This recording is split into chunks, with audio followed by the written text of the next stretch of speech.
This is VSiN, the sports betting network. The numbers told the story, they always do. It's one of those idiots who believe in analytics. This is a numbers game with Gil Alexander on VSiN. May the 18th be with you on a Monday morning. Welcome on into the week. I'm Dustin Sweetelson. That's Kelly Bidlin. Don't worry. Gil Alexander will finally return from his trip to wherever, parts unknown. Around the country. On Tuesday. And we've got an awesome show lined up for you to start your week as the conference finals are officially set in the NBA. The Phillies back to 500 in Major League Baseball. A long shot wins the PGA Championship and Game 7 on the ice in Buffalo to preview later on tonight. But the story right now, Kelly Bidlin, is what the Cleveland Cavaliers did last night to the Detroit Pistons in a Game 7. I'm not sure I've seen a team not post at home in a Game 7 with a trip to the conference finals on the line, quite like what we saw from Detroit last night. 125-94. Cleveland was catching 4. They do cover, according to my math. We go over the total, by the way, a total that dropped and continued to drop as we got closer to tip-off, closing at 203.5. In-game early as we got off to a super clunky start. That thing was as low as 195.5 early in the first quarter.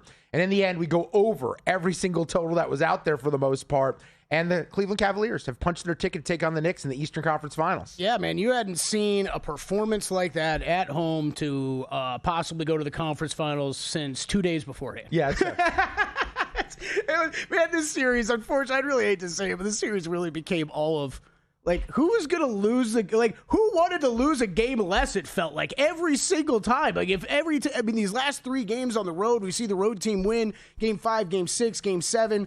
I mean, honestly, none of them were very pretty. The last 2, just complete domination. Detroit on Cleveland home court, Cleveland on Detroit home court. And this Cavs team that you saw last night was not the Cavs team you saw 2 days before. No, that's for sure. And more importantly, to your point about the road team winning the last 3 games of this series, the first 3 games of the series, it was all home teams. Mm-hmm. It wasn't even close. The road teams didn't have a prayer. So I'm not really sure what flipped the switch for these teams to figure out how to win on the road, but some interesting numbers. Last 3 seasons were 8-3 to the over in Game 7s. So 4-0 this year in Game 7s, already to the over. Before that, we were on a 42-24 run to the under. But lately, Game 7's been overs because the market adjusts, people. Yeah. I think that's the thing that everyone gets caught up in with these trends. They go, well, this trend is hitting at such a rapid rate. Yeah, because there's been slow movement behind the counter to adjust the number. We've now come back so far the other way. The tax that you're paying on a potential under in a Game 7 in every sport, which we'll get to later on with the hockey game tonight, that has been over-adjusted as well. But hockey's a bit of a different animal. Now, in the last 25 Game 7s in the non-bubble, home teams are 11-14 straight up. That's tied for the 21st game, worst 25-game stretch in history. Since the bubble, we've had 20 NBA Game 7s. The home team, 9-11. That's via Evan Abrams of the Action Network. Mm-hmm. Absolutely crazy that in a pivotal game with so much on the line, where role players are thought to be able to play better at home, for some reason, it doesn't work that way. The last few years in a Game 7, I don't know how you quantify it, but to me, the story coming out of this game isn't how good Cleveland looked. It's Detroit. Yeah. And Cade Cunningham specifically, 13 points, playoff career low for him.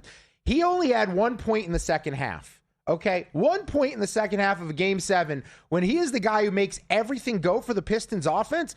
That's unacceptable. But big picture, Kelly, it's more a look at the front office for the Pistons, who were the 1 seed all season long in the East.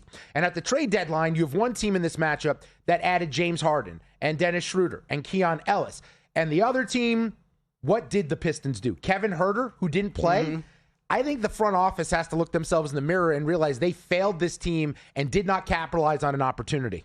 100%. 100%. A lot of us were saying it throughout the course of the regular season. I think the one where I'll give them a bit of an excuse is because we've seen this. We've seen this with the Thunder recently. We've seen this with other teams. Minnesota jumps out of, let's see what this roster can do together. Houston Rockets jump out. Let's see what this roster can do before we go and make the decision of whether we need to add to it or not.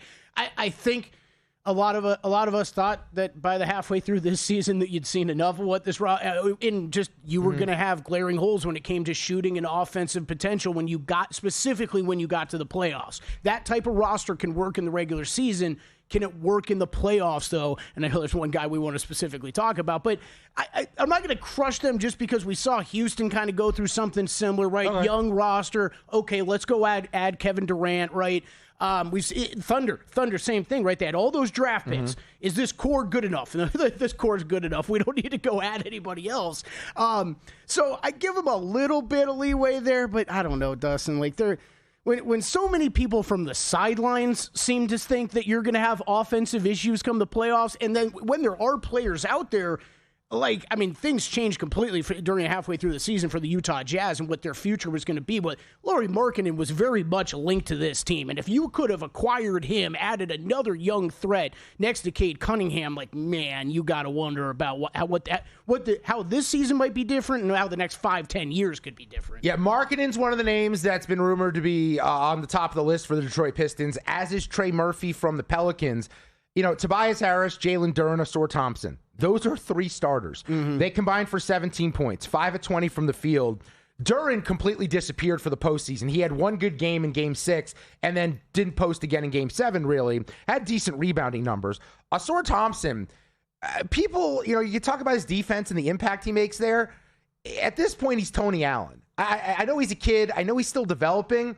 But you're relying on him to add something offensively. There is no offensive game. And then Tobias Harris, for the run that he was on, where he was helping lift this team throughout the postseason, he completely turtled when it mattered late in this series.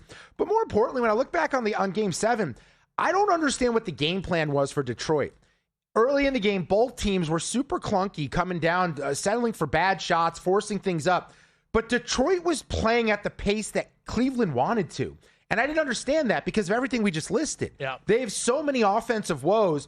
Why are you trying to run up and down with the Cavaliers, trying to jump them? Play your game. Slow it down. ISO ball for Cade. Get him good looks at the basket. And more importantly, get to the free throw line. There's a lot of conspiracy theorists out there, Kelly, who want to tell you, well, Cleveland, they're getting the better whistle. They're getting to the charity stripe more. No. They are using a game plan to shoot free throws, and that way that they can jump up their lead against Detroit. Detroit failed to get to the free throw line. It wasn't that Cleveland was getting a better whistle. It's that Cleveland had that as part of their game plan. And all of this, to me, is failures in coaching. And I haven't even gotten to the fact that I saw Duncan Robinson defending Donovan Mitchell on key possessions last night. And then Paul Reed. Why was Paul Reed not playing in the first half when he's one of the few guys you have that can actually create some offense? I think JB Bickerstaff, he got exposed in this series. We talked about, he did. We talked about this on Friday. Right? It's also not the first time we've said that about JB Bickerstaff, too. Great coach, but he's had problems in the playoffs for sure. We talked about this on Friday with Paul Reed, right? It was like the game plan of we're only going to put him in when we're down or trailing or late in the game. It's very, very, very odd to me. Going forward, like Tobias Harris, I don't really know that we can. I don't know if we can crush him. This is what he does. He's age 34 now, I think, in the league. He's a professional scorer. He comes in. He's going to give you 15 points per game. He was definitely riding too high earlier in the series for sure. We expected a drop off that game. I do think what they found with Dennis Jenkins this year was great. He'll be a piece for them going forward.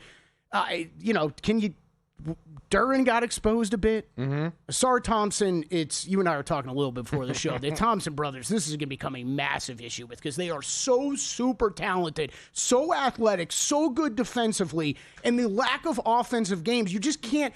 It's another part of what's going to make Detroit a great regular season team that struggle in the playoffs.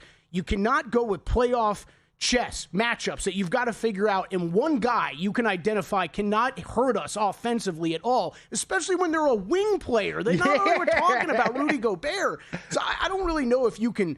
What's the long-term viability of Cade Cunningham, Jalen Duren, and Ausar Thompson all on the court together? That's a lot of lack of shooting out there. No, Cade Cunningham's a single mother, man. He's washing and drying the dishes. Yes. He has to put them away. No one's helping him cook dinner. He is doing everything for this team offensively. Now, on the other side, we'll give the Cavs their props. They did win a Game 7. It's the 7th straight year, though, by the way, of a 1 seed being eliminated before the conference finals. 2019 was the last time we had both 1 seeds in the conference finals. How about Jared Allen, I should say, Game 7s? Against Toronto, he had 22, 19, and 3. Detroit, 23 and 7. He seems to save his best for these big spots. As Cleveland's going to their 9th Eastern Conference final in history, but it's their first since 2019 and the first without LeBron James since 1992. Shout out to Mark Price and Brad Daugherty there. The 4th team to make the Eastern Conference final after playing in back-to-back Game 7s in their series. 03 Mavs, 08 Celtics, who won the title, and 2020 Nuggets, the last 3 to do so. They're plus 215 dogs in the series against the Knicks. New York's minus 265. We'll dive more into this series throughout the show, but as a Knicks fan and as someone who has futures on both these teams, New York to win the title at 15-1, the Cavs to win the East at 6-1, and to win the title at 11-1, I would tell you that this is mispriced. This is, yeah, I was very interested to see what this price was going to be. I actually thought it was going to be higher on the Knicks side. Really? Yeah, I really did. After their recent run, I thought they were going to be like a $3 favorite. Okay, they played 3 times in the regular season. 2 early, 1 to start the season on the opener, 1 on Christmas Day. The Knicks won both of those. Then following the James Harden trade, Cleveland won. I think Cleveland is a more talented team. Now, I know we question what they have between the ears, and I love the Knicks. I love what they've been, but let's also be fair to what they've also been as their identity all season long. The second things are going good, they fall back to the pack. They are not a consistent top-tier performing organization. Maybe they've turned it on in the playoffs. Maybe they needed these games to matter more to show us what they're made of. But I think Cleveland's capable of winning this one. I like this game to go over 5.5 total games. Okay, I like that. I do think we probably get a series here. I lean to the Knicks. I did a Knicks Game 1 and series bet. Is what I did. Minus 160 on it.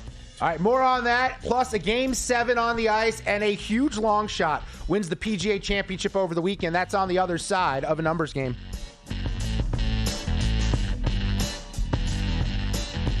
Racetrack Television Network brings you every race, from every track, on every screen, every day. With monthly packages starting as low as $5, RTN gives you great value and access to more live HD streaming and race replays than anyone. Visit RTN.tv today to sign up and watch on almost any device, including Roku and Amazon Fire. Use promo code TRYRTN for a 5-day free trial. This is VSiN, a network of sports betting analysts, writers, hosts, and handicappers, all here to help you become a more confident bettor. We broadcast live every day from Las Vegas, the sports betting capital of the world, and from studios across the country, giving you insight from every angle of the action. Take VSiN with you wherever you go with the VSiN Watch app, or catch us on streaming platforms and regional sports networks. You can also listen live on SiriusXM Channel 158 and on radio stations nationwide.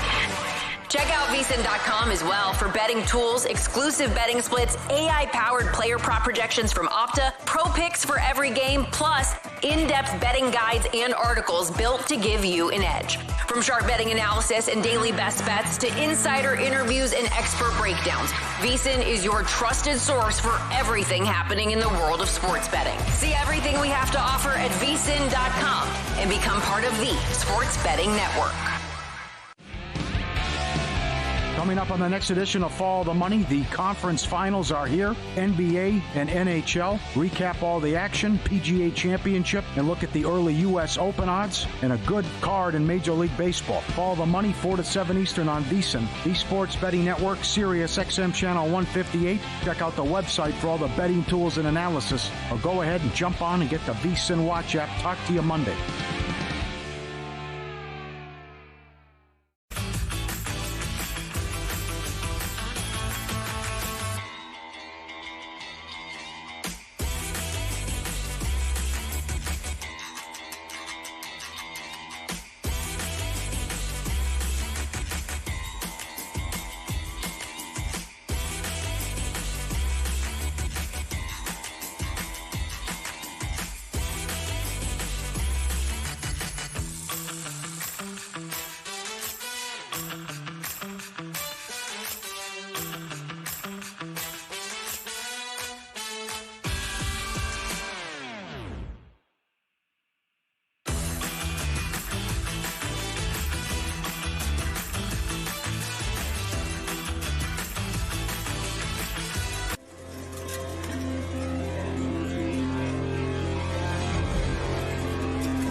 Game on VSiN, the Sports Betting Network. Let's start our week together. Welcome back into a numbers game. He's Kelly Bidlin. I'm Dustin Sweetelson. The conference finals are set in the NBA. We'll be all over that. Plus, a game one in the western side of things tonight, as that total, by the way, is on the move. We opened 217.5, and last look, we're all the way up to 221.5 where we sit at circa. Spread still sitting pretty, up from 5.5 to 6.5, but I'm a bit surprised that this number has moved all the way up to 221.5, Kelly. Yeah, it's always the interesting. How much do you take down totals during the playoffs from what you saw during the regular season? And but I mean, these teams when they were healthy or mostly healthy during the regular season, all these totals were between 230 and 234.5. Grade the matchups for me 1 to 10. Western Conference, Oklahoma City, San Antonio, 9.9. That's close to a 10 without being a 10. This is a 10. It's a 10? This is a 10. It's a 10. I give it a 10. I give it a 10.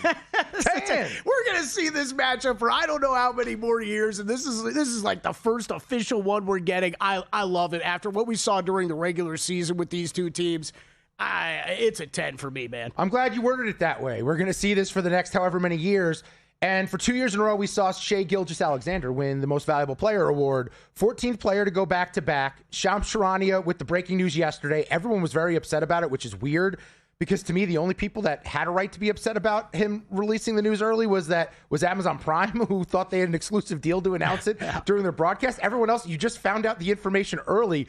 Most times you're begging for it. Now it's done in a way you don't like, and you're annoyed at Shams. He's just doing his job, people. But the story's SGA. He wins the award. I cashed a little plus 115 on that. I bet it 30 seconds after Nikola Jokic got hurt, and the number was still available on the board. Maybe that's dirty. Maybe it's not. It still got back to that number eventually during the season.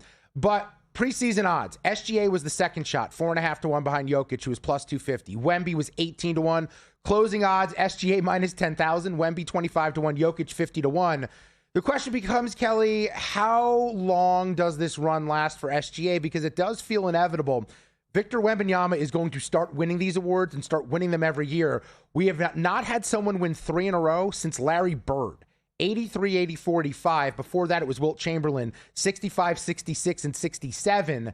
So my thought would be next year, SGA is a fade candidate because of the fatigue of him winning this award. I can't. Yes, agree. The fatigue, right? Voter fatigue. We know it's real. We know everybody's going to be rushing to give Victor Wembanyama an MVP as soon as he deserves it. Really, it's. I think it's just a question of can Wemby stay healthy long enough to stay in that conversation, because the team's good enough, he's good enough now that I actually can't wait to see what opening odds are going to be of the MVP next year, because I think it would be Shai, Wemby, Jokic. I'm interested to see how big of a gap in the odds there really are. Yeah. I would say based on last year, SGA probably 250, and then Wemby probably 4 to 1, and then Jokic probably 4.5 to 1. Yeah, he might be a little further back than that even. Yeah, I don't know what they do with it. Yeah, it feels like a little bit of luster has been lost off Jokic the way that they went down in the playoffs. Yeah. I think you're right. That maybe a 6 to 1 on Jokic. Well, we got to see how you're going to reorganize this roster too, if they're going to. I don't know though. As I say that though, like are we going to stare at Nikola Jokic 5 to 1, 6 to 1, and be able to like help yourself not betting it? Yeah. No, I get what you're saying. And by the way, so that not a long shot there for SGA coming in, but a long shot in the golf. I'm sure you had it all dialed up, ready to go. Oh, yeah. Aaron Rai wins the PGA Championship over the weekend. 300 to 1 odds for him. He wins by 3 shots over Jon Rahm and someone named Alex Smalley, who I thought was a 7th-round quarterback out of FAU. I don't know who that is, but he contended all weekend. I did Ready, Set, Bet with our boy Matt Brown on Saturday. Mm-hmm. He kept updating the leaderboard going, Alex Smalley's in first place, but he's not winning this event. How is he in first place? And in the end, he does not win. How about Aaron Rai, though? Because this is a guy that I really did not know who he was, and he was made a late surge in this contest. His name really wasn't in the mix very much. And all of a sudden, I'm monitoring this event as the market's fluctuating all day on Sunday.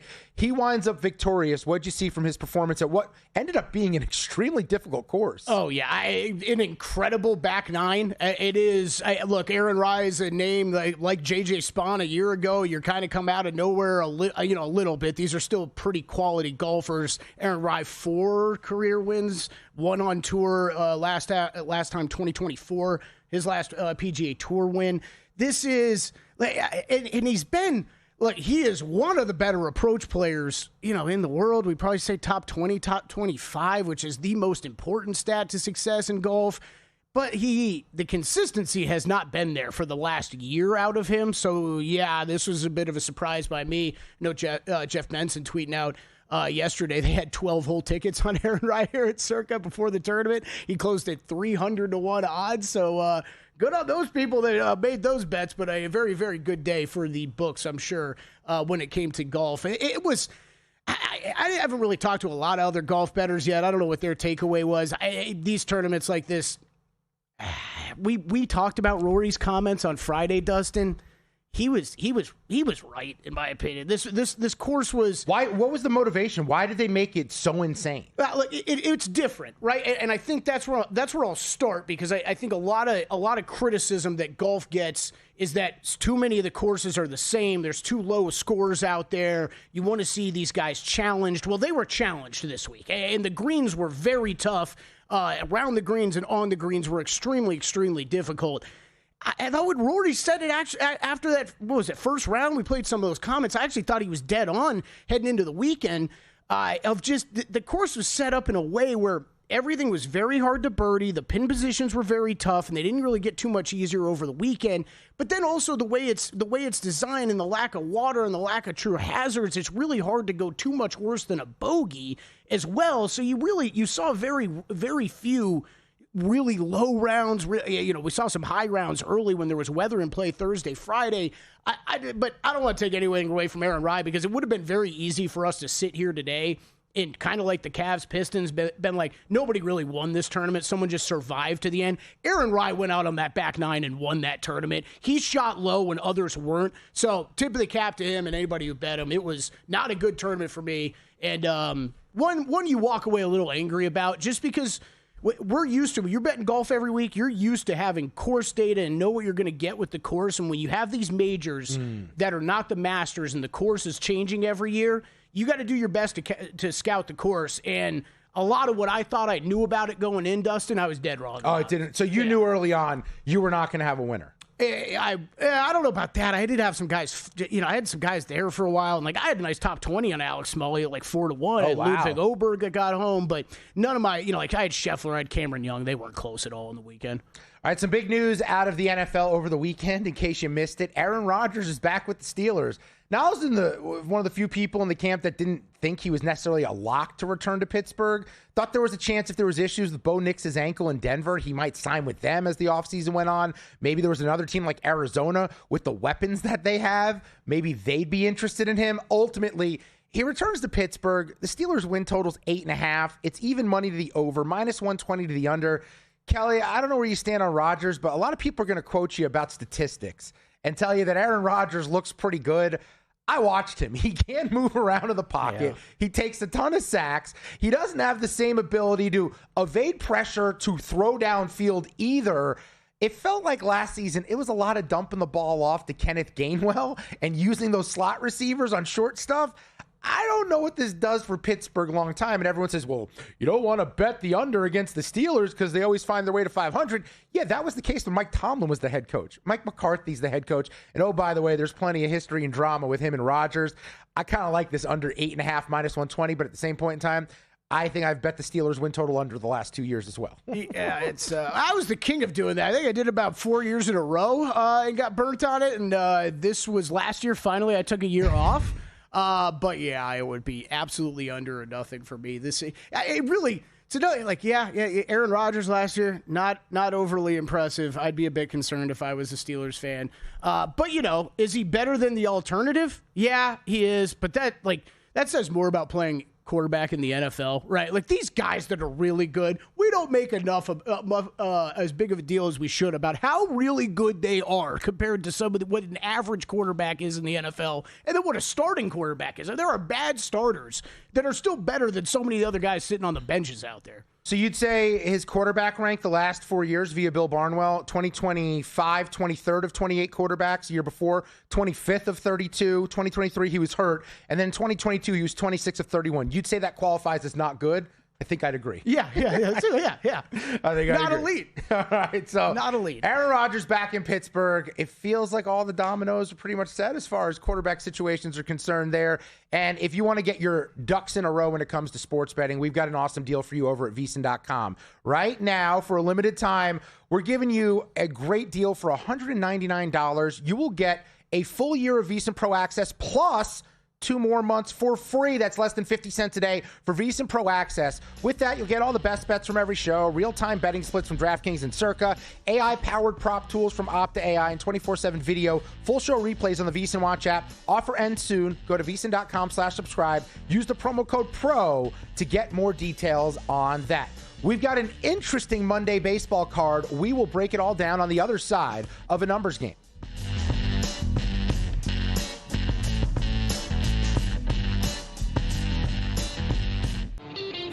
The guarantee? I hear it's massive. They wouldn't do this unless it was something big. There is no way it's that high. I think it's even bigger. It's huge. What? It's huge. Oh. I'm down here at Circa, and I heard it's going to be gigantic. It's the biggest contest we've ever seen. Seriously, what's the guarantee? All right, guys. You're going to have to wait and see. The biggest pro football contests in the world are back. Visit circasports.com for more information. Elevate your sports betting game with VSiN's exclusive betting splits. Stay ahead with real-time market trends and track bet percentages on any matchup. Then uncover the edge by comparing them to the amount of bets placed to find out where the sharp money is headed.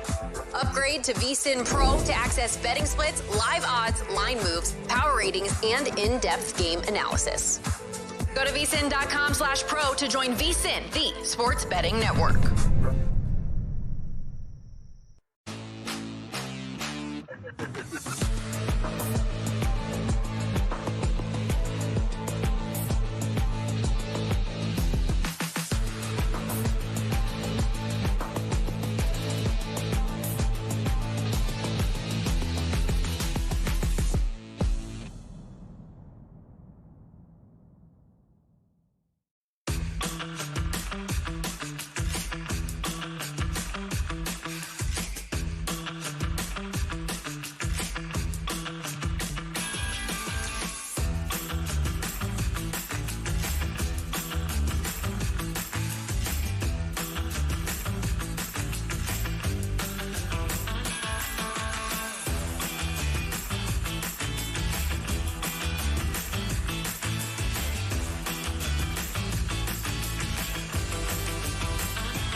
This is VSiN, the sports betting network.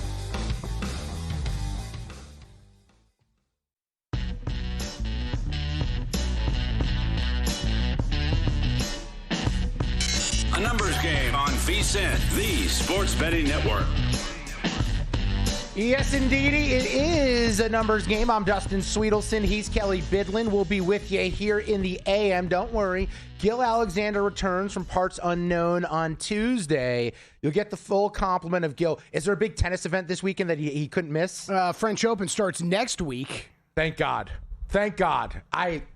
I respect the hustle. Him and Zach betting tennis every single week. Oh, it's crazy. I know.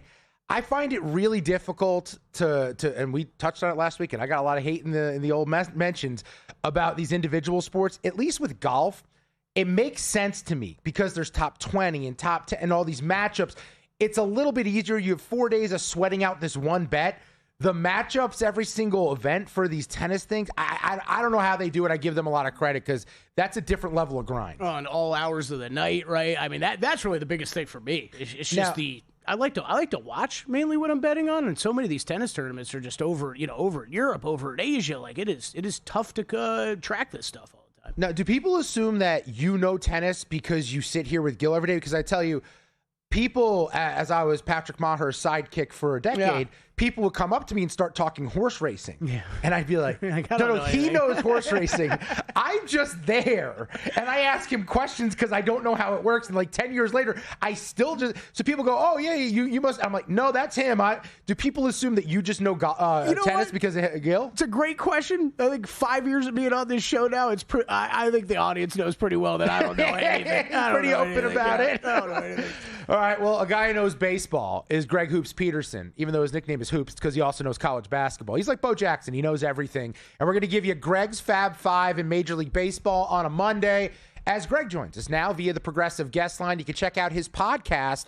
I was going to say Coast to Coast Hoops. It's the baseball betting show with Greg Peterson, available wherever you get your podcast. On top of that, write-ups on the daily over at VSiN.com, breaking down the baseball. And Greg joins us now.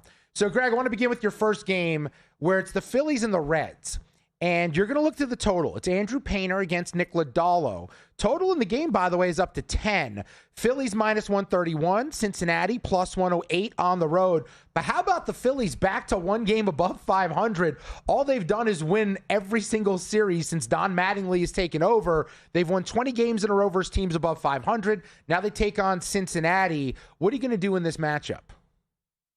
Donnie Baseball has things rocking and rolling. By the way, going back to what you were talking about earlier, maybe because I love these random day games and because I love the random college basketball games in Hawaii, because I love just games in general, super early, super late, that maybe I should dive into tennis because that's right up my wheelhouse right there. But that said, when it comes to this game, this is also up my wheelhouse because I do like the under in this game. Nick Lodolo, rough first two starts of the season. He's rocking an ERA of an 8.68. We saw what he was able to do last year, though.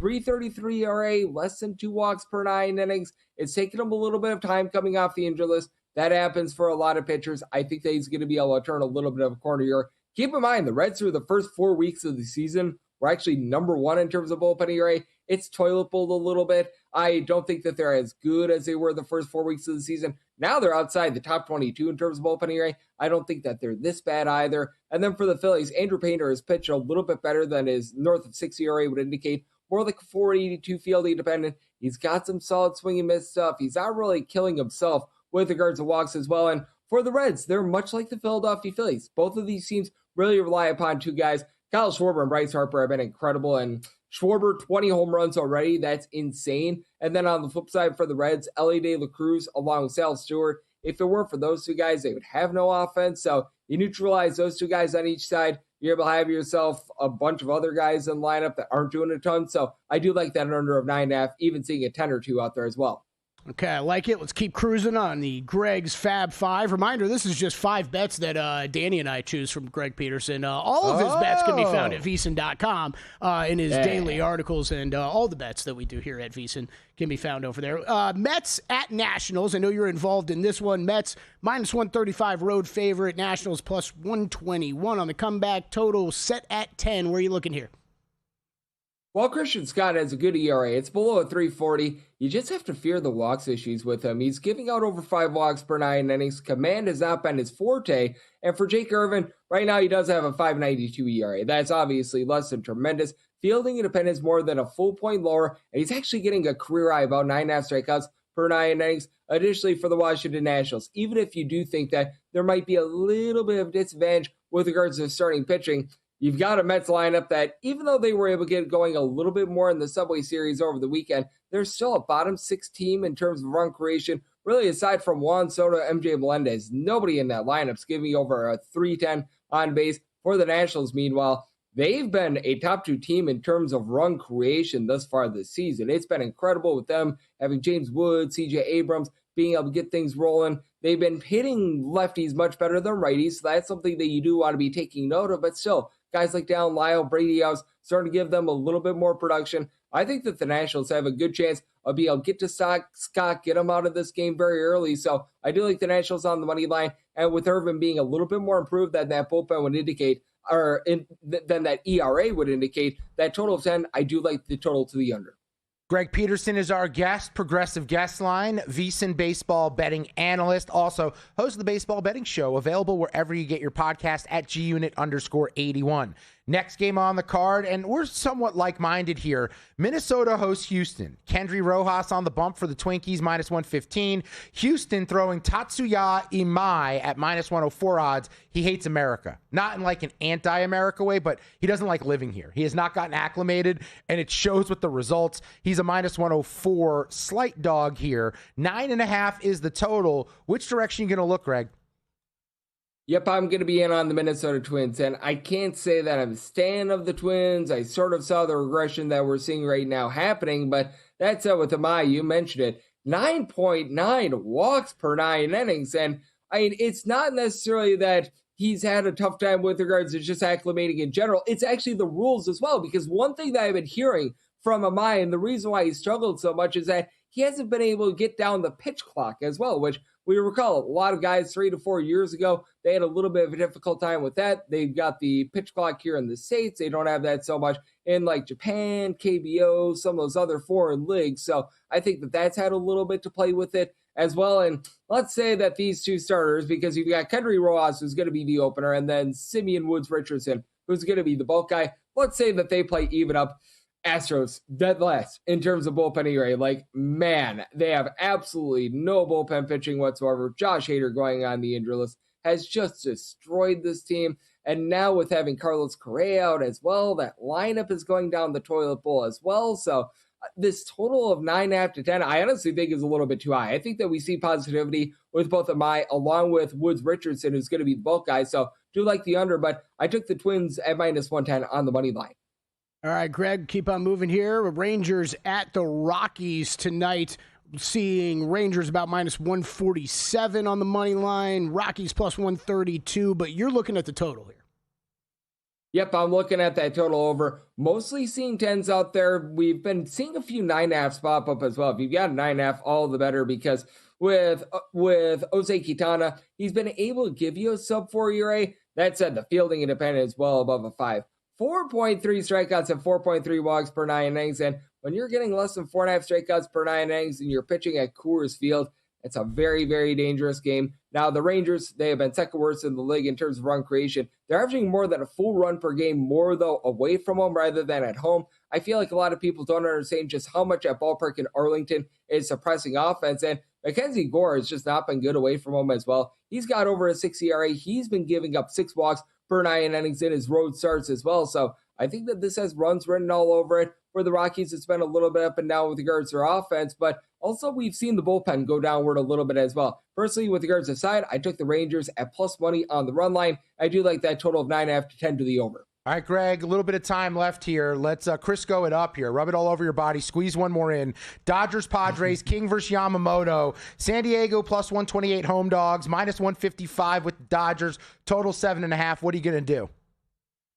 And with the Dodgers, they certainly got things rolling against the LA Angels. It feels like they're just a get-right team for everyone in all of baseball right now. But I think that the Padres send the Dodgers back to reality with Michael King giving a 2.63 ERA. He's looked much more of himself this year than he did a season ago when he was banged up. And for the Padres, 3 ERA with regards to their bullpen in their home games as well. They've been really good out of the bullpen. The Dodgers, they themselves have been a top 10 team in terms of bullpen ERA as well. I know that that Yoshinobu Yamamoto has not necessarily quite been himself this season. I think they'll be able to bounce back a little bit. Padres coming off of Sunday Night Baseball, so a little bit of inclement travel, but I'm still willing to take them at plus money on the money line. But I think that both of these starters give you a good start here. I think that Yamamoto, who's always had a career better away from home rather than at home, does a good job holding down a Padres lineup that has had some tough time scoring. So 7.5, like that total to the under. I do like the Padres on the money line. That's Greg Peterson. Check out the Baseball Betting Show wherever you get your podcasts, or read them every day over at VSiN.com. Appreciate the time as always, Greg.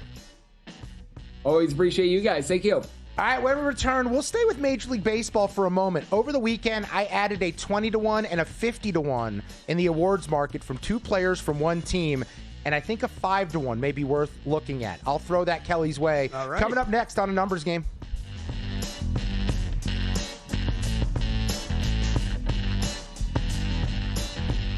VSiN's player prop projection tool is now available for the NBA. Get projections for points, assists, rebounds, and more powered by Opta AI. On VSiN.com/NBA props, we line up our projections against the latest DraftKings odds so you can quickly spot mismatches and find value before the market adjusts. The NBA player prop projections tool is available exclusively to VSiN Pro subscribers. Check it out now at VSiN.com/NBA props and join us on the Sports Betting Network. Your favorite VSiN shows and personalities are now available to download as podcasts. Catch every hour of our live broadcast with VSiN Best Bets, or find your go-to show and download it directly. Get instant reactions to last night's games, sharp analysis on today's biggest matchups, and everything in between. Whether you're commuting, working out, or just catching up, VSiN lets you take the action with you wherever and whenever you want. Search VSiN on your favorite podcast platform and get in on the action with VSiN, the Sports Betting Network.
Numbers Game on VSiN, the Sports Betting Network. All right, we're going to fight them off here on a numbers game. That's Kelly Bidlin. I'm Justin Sweetelson. Appreciate you making us part of your day. However, you may be tuning in, Sirius XM Channel 158, YouTube TV, the VSiN Watch app, and radio affiliates across the United States of God Bless America. It's an awesome day. It's an awesome time. I think we get caught up in football season so much about the flow that we get into. Mm-hmm. We sometimes forget how much fun this time of year is, where you've got Game 1 Western Conference Finals tonight. You've got a Game 7 in hockey. We've got, baseball's baseball. It's just kind of always there. Yeah, it's always there. The way every day kind of sets itself up, conference finals every other day will have action. You love to see it. And then the weekends are like Triple Crown races. You've got these big majors in golf. It's good stuff, man. And then on top of that, tell me if you'll co-sign this. I probably ran it by you last week, so tell me if I'm repeating myself. But to be honest, I'm on so many different shows and I talk to so many different people. I'm essentially Leonard Skinner in their 70s, showing up to a city, opening up the sheets and being like, what city is it? Albuquerque, we love you. Play it pretty. Freebird. Freebird. The past few weeks, even I would say today, the upcoming as well, this is the best time to watch sports in the sports book. It's not football season. Football season, you can figure it out, especially with streaming, how difficult it is to track down all of your different logins and watch the games and bounce around on your TV. They do it all here for you. Yes. Especially Circa. Circa really organizes it. I think this is the better time of year to be at a sports book watching sports, because with the golf and then the basketball and the hockey and the baseball, they make it way more digestible. Yeah, no, that's a great point. That is a great point, because you are definitely between MLB regular season and then where all these different playoff games are being hosted, it's a lot of bouncing around. Yeah, speaking of baseball, the most wins in May. I did not get in this month. I just kind of let the end of April get away from me, and all of a sudden I looked up and it already started. Should I come up and be like, you know what, I was really high on the Rays. Should I do that? Is that like the classic? No, you should have been like, I was really high on the I told you last week the Phillies were going to turn things around. I believed all the time. Robbie Thompson was the issue, and now Don Mattingly's got it all figured out. So here's an update on that market as the Rays continue to be the best team in the month of May, 12-3. But look out for the Phils, 12-4. More on them coming up here in just a bit. And your favorite now, plus 250. And Milwaukee is 10-4. I'm a sucker for the Brewers, Kelly. I bet them every year, it feels like, to do something. Last year, I had a huge ticket on them to win the NL. I think it was 30-1. I want to say 30-1 to win the National League. They got swept by the Dodgers in the NLCS. So, it's like, where do you go? I kind of still like them to win that division in the Central. I never buy in on the Cubs, and the Cubs don't have any starting pitching. At some point, that's going to fall apart. Atlanta's 10-5 this month. The White Sox, 10-5 this month. Why are the White Sox 10-5 this month? Last 30 days, number one in OPS, home runs, RBI, on-base percentage, slugging, and second in batting average. The Chicago White Sox have an offense, people. We'll discuss them a little bit later, but they are 4.5-1 to make the playoffs. I'm not betting that, but I think that's more likely they make the playoffs than they are to have the worst record in baseball, which is 10-1 right now. The Mets, 10-5. Imagine you live this life that I live, where you get excited that your team is back to 6 games under 500. The blood flow yesterday. I was off the charts screaming as Tyrone Taylor hit a 9th-inning home run for the Mets to tie it up with 2 outs. The Mets were 0 for their last 91 when trailing in the 9th or later until yesterday. They had lost 131 straight when down 3+ runs in the 9th, last winning on May 17th, 2023. The start of May, they were 11 games under 500. They're now back to 6 games under 500. Oh, I need you, Kelly Bidlin, to be a friend and talk me off betting the Mets to make the playoffs right now, because I really want to. The Cubs also 10-6 this month, and the Guardians are 10-6 this month. To me, though, the story's the Phillies. You kind of touched on it there, Kelly. So Don Mattingly takes over. They won their series with the Giants. They won a series with the Marlins. Then the A's, the Rockies, the Red Sox, and the Pirates. They're back to 500. They're 24-23 after starting 9-19. They now have 20 games in a row versus teams at or above 500. So we're going to find out how good they really are. They're minus 160 to make the playoffs. I feel like that's absolutely playable. They're 9-1 to win the pennant. I'm not sure I'm willing to get there, but they're 5-1 in the NL East. And as someone who tried to fade the Atlanta Braves in the preseason, betting under their win total, I still want to believe that my preseason handicap holds some sort of merit here and that Philly will play better. Atlanta could play worse. And then if I can get a better number on Atlanta if I need to, I can do that as well. But right now, I'd consider playing Philadelphia 5-1 to win the East. Yeah, I don't hate it. I mean, man, it was a lot of sharp baseball people. I feel like I heard all offseason talking about Braves fade again, right? And it's it's a perfect start to the season for them, for not only how they're playing, but how the rest of the division is doing as well. But are things starting to shift here? Yeah, 12-4 over their last 16 for Philadelphia, right? 10-5 over the last 15 for the Mets. Coming back to it a little bit, 5-. I don't hate it, man. I don't hate it at all. Atlanta's minus 525. So with that, though, a couple things early. It's still so early. Yeah, a couple things jumped out to me with the Phillies, and I was DMing with our buddy Michael Montesano about this, because Matt Brown and I were kicking around the idea on Ready, Set, Bet. I just keep listing all the different shows I do. I'm doing Follow the Money on Friday, and it's literally like different day of the week. I got a different... Hey, you've been doing a great job, man. You got a couple days off coming up here? I have surgery tomorrow on my knee, so I'm off Tuesday, Wednesday, Thursday. Yeah, so I tried to get in shape a few months ago. That shape is round. But I tried to get in shape, and my body rejected working out. I was going to say it didn't work out. Apparently. I actually was doing Orange Theory, like, HIIT workouts, and I got to the point where I was actually running. I couldn't tell you the last time I was running. It appears my body was not ready for me to be running the way I was. In the middle of a workout, I was doing lunges, and I went to get up, and I was like, my leg's not straightening out. Oh, man. And I tore my meniscus. Oh. It's a minor surgery. I'll be good to go in a couple days. I'm more nervous about the anesthesia. Like, I don't... Oh, yeah. Like, getting knocked out, it freaks me out.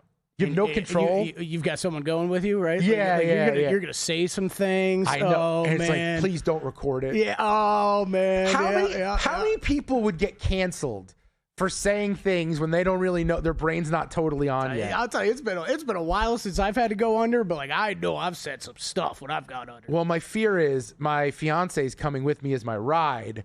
And I need the meds to wear off because I don't know if there's an attractive nurse, what I might say accidentally. I just don't want to. These are all fair concerns, yes. Okay, but let's go back to the Phillies here before I get myself into trouble. So I was DMing with Montesano because we were kicking around the idea of Schwarber for MVP. Now, if Schwarber hits like 60 home runs, I think he's in the conversation. But you just never know what the batting average is going to be for Kyle Schwarber, right? He could hit 230, he could hit 190, but the power's always going to be there. And we talked about this last week, right? He hit what, 56 last year? Yeah. And goes and finishes second. Like, okay, I think that probably gives you pretty good guidelines of what he's going to need to do to even be in the conversation. He's hitting a lot of home runs. He's hitting 230 on the year. So he has 36 RBI. He has 20 home runs. So he's only driven 16 runners that aren't himself on home runs. Crazy. It's absurd. So with that, if Philly's going to make a push here, they're going to make a real run. I took a little bit of Bryce Harper at 20-1. I just thought that was a little bit long. You can get 22-1 now. There's a better number out there in the market. But Harper, hitting 327 with 6 home runs this month. The question is always how much he's going to play, right? Because the health is an issue. But the real bet I like out of the Phillies is in the National League Cy Young market. I took a flyer on Zach Wheeler at 50-1. 5 starts since returning from his surgery last year. 31 in the third innings, 30 strikeouts, a 1.99 ERA, a .88 whip, and he tied his season high with 8 strikeouts on Sunday against Pittsburgh. I just think this is a guy who's always consistently been there, and I was dead wrong coming into the season. I didn't think that he'd be able to find his old form coming off thoracic outlet surgery, but it appears, based on everything I've read, he had a different version of the surgery than a lot of guys whose careers end up railroaded because of it. And oh, by the way, I believe he kept his rib that they removed from his body, which is hilarious. If I ever had a rib removed, I would totally do that, Marilyn Manson style. Yeah. But yeah, I think 50-1's a little bit too big on Wheeler. And I know Sanchez has been out of his mind. He's setting history every time out. Ohtani's in the mix, Sale, Mizorowski. I just think Wheeler should be closer to 10-1, 12-1. He's only made a few starts, but he looks pretty sharp. Yeah, well, it's just going back to it, we were talking about the division odds, right? Still, I know it feels like we've played a lot of baseball. There is still a long way to go in this season. So I think grabbing a 50-1 on that caliber of a pitcher, I can't argue with it. The only thing I'll bring up is, man, just staring at the top of this board, Skeens plus 230, Sanchez plus 250, Shohei plus 550, Chris Sale plus 650, Mizorowski 8-1. Like,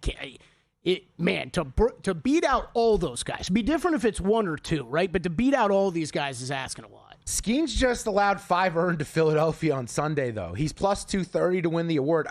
I just think he's that priced because if they made him anything longer, that everyone would just bet. That's all it is. But to me, I have bets on Ohtani at 25-1. I have Mizorowski at 15-1. I don't think Skeens is a lock to win this thing. Hey, the sports calendar, it never stops. The sharp plays, they cover it all. They've been winning for 15 straight years. All of it documented. Logs posted publicly at sharpplays.com. When the sharp plays moves, the sports books take notice. Advanced AI, trusted insider intel. They find value before the numbers shift. Respected, watched, feared. Start winning with them over at sharpplays.com today. He's Kelly Bidlin. I'm Dustin Sweetelson. And when we return here, I've got a few plays in Major League Baseball I want to